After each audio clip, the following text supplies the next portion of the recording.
Gotha politique de la 23e circonscription électorale remobilise sa troupe pour une nouvelle vision. Ce dimanche 6 janvier 2019, Luc Atropo, Séraphin Agbangbata, Parfait Roigny, Jidas Agoncan, Adolphe Diman, Ernest Sossou et les jeunes leaders, tous membres, cadres et responsables au bureau politique de l'Union progressiste, ont porté à la connaissance de leurs militants d'Abomey et de Boycon le contenu des textes fondamentaux du premier bloc présidentiel. Et nous sommes ici après le congrès de Cotonou pour refaire ici à Abomey ce que vous pouvez considérer comme un congrès bis.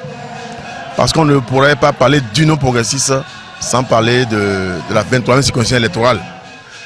Nous avons expliqué aux militants les attributs du parti, le logo, le test, statut, règlement. Nous avions relancé un peu nos militants sur la logique de la cohésion et de la cohérence dans nos activités. Nous avons dit que les divergences doivent être reléguées au passé et que debout comme un seul homme, nous devons faire en sorte pour que le fief naturel de l'Union progressiste soit la 23e circonscription électorale. Autant haute mœurs, nous avons du temps pour discuter, pour expliquer.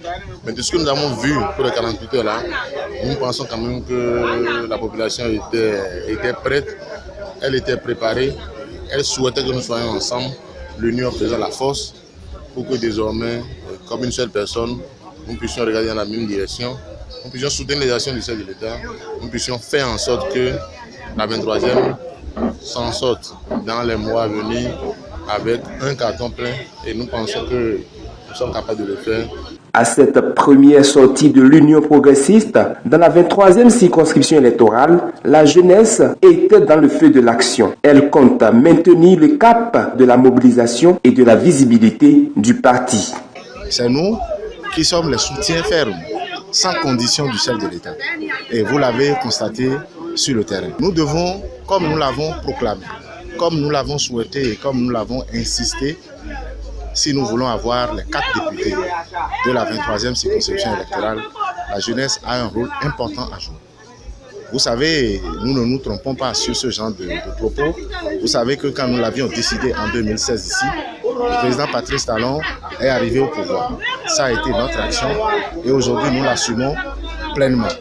Nous nous engageons une fois encore pour accompagner le chef de l'État et faire en sorte que dans la 23e circonscription électorale, nous enlevions les 4 députés de la 23e pour le compte de l'Union progressiste. Adversaires hier, alliés aujourd'hui, les ténors politiques de la 23e circonscription électorale sonnent le glas des rivalités à travers l'Union progressiste pour des victoires plus grandes.